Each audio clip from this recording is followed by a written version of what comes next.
Hey, this video is going to be on the anime Smile the Arsnotoria.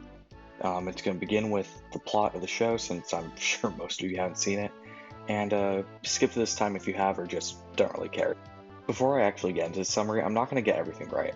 This is entirely based off my thoughts and just how I remember the show going, and if I get something wrong, that's fine. I'm not trying to be 100% accurate, I'm not looking anything up, and it's not important for the goal of this video. The show immediately begins with us just in the world. We're watching the five girls as they attend something of a magic boarding school, and our main character is Arsnotoria. Her nickname's like Tori, and she has a power of like she has a superhuman levels of smelling. She's constantly sniffing shit. That's her thing. She's meek, and none of that's really important. The other characters are also not important. So like she hangs out with like her four friends, and that doesn't matter.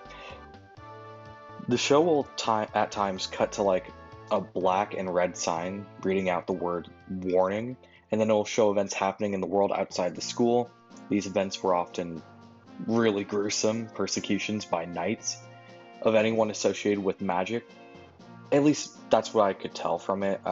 It was never really explained what those were, but you can generally tell what they're trying to get across, you know. Every episode otherwise is just the main five girls having fun, small-time adventures, or like a tea party. Eventually we meet Arsnotoria's older sister, Paulina. She's very different from other humans in the world. She's kind of like a magical beast that's just intelligent. It's really weird. And in this episode we also learn about Arsnotoria's like past. She is one of 4 or 5 sisters that get reincarnated every century or so. And Arsnotoria is the youngest. Her role is the one who tells the tales of the other sisters, which is kind of a shitty role, but it doesn't matter. Towards the end of the season, we begin to see more of the knights as they search for the one called the Listener. They plan to kill her and all of her supporters, and to do this, they're attacking a castle. And yeah, this is probably a good time to switch off to my problems with the show. The story is really incomprehensible. The knights are an ever-present threat near the end of it, and the show pretends the knights are on their way to attack the school up until the final moments of the show. But then there's a bait and switch. The knights are attacking a castle, and they're switching between everyone who's hanging out at the castle, which is also the school.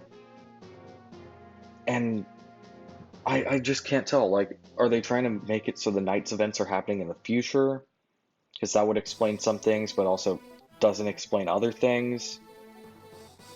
Like, the characters are talking about the Knights, like, fighting them at some point. Like, just throughout the show, they sometimes mention fighting Knights. And don't even get me started on how we have pop-up parade figures of all the girls in outfits that we never see in the show. That's super weird. Smile the Arsnotoria is a Japanese mobile RPG that never had an English release. Therefore, there's a ton of lore we could not have known going into the show. That's pretty much all I can say about the show. Nothing else makes sense. The show is not made for me, and I admire them for making the show for the fans of the game and not for anyone else. That's how shit should be made. And you know what? I enjoyed it for a little while, but that ending was super incomprehensible for anyone who didn't play the games. So I'm sure people who played the games enjoyed it, but you know, people who speak English, people who didn't play the Japanese mobile RPG, they're not going to like this show. And really, this has just been a learning experience of some shit is not made for everyone. And this is one of those things. And I'm content with that. So ending cards, kind of weird. The video's over, but I do want to discuss a couple more things, and I'm just going to throw them here because it didn't really fit in the video. Why are the knights fighting in the theme song, and they never actually do in the show? That's super weird.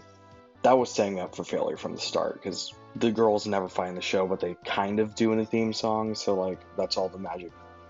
I mean, we see magic throughout the show. It's just like really random shit, and there's always that one girl saying, "Oh, don't use magic," and it's fucking annoying. And yeah, I guess that opening theme song was super misleading in general. Like, it's just super weird.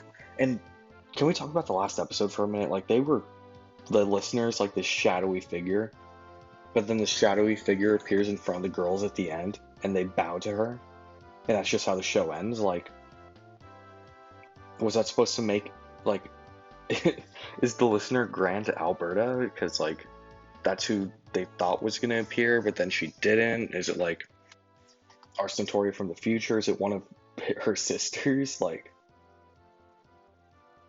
man, that was a really confusing ending. I'm sure fans of the games got it, but like, holy shit. Well, yeah, that's the end of the video. Later.